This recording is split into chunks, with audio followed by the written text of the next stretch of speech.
Every software application has a short-term memory problem. The moment a program closes, everything it was working on vanishes.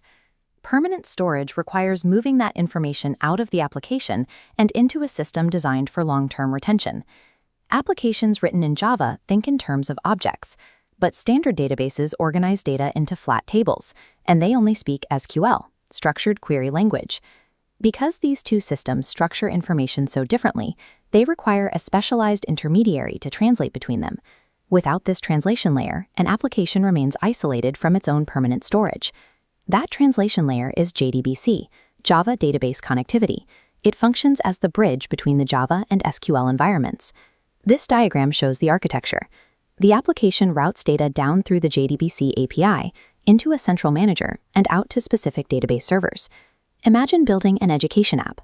Saving a new student's information requires navigating a strict 7-step data pipeline.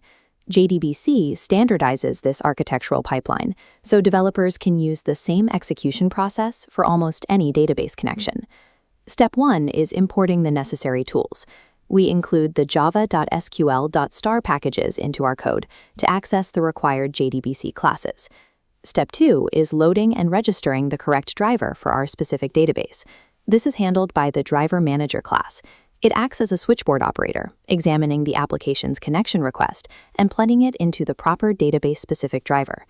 Step 3 takes that matched driver and establishes the physical connection to the database server.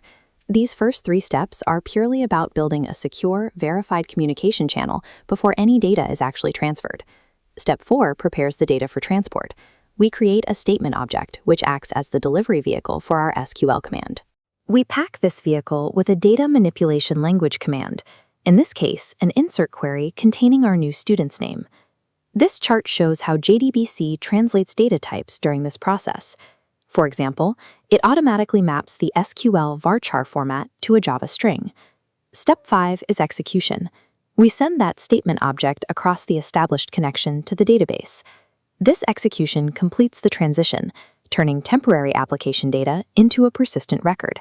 If we want to read data instead of writing it, we send a select query. That leads to step 6.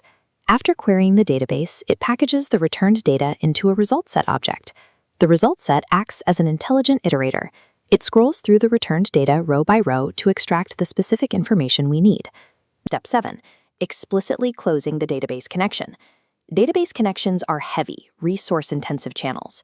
Closing them once operations are complete prevents system performance from degrading over time.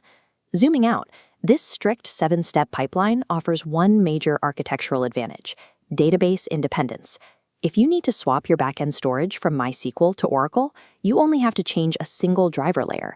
The core application code remains untouched. Ultimately, JDBC succeeds by providing a standardized interface that maintains consistency across diverse database environments.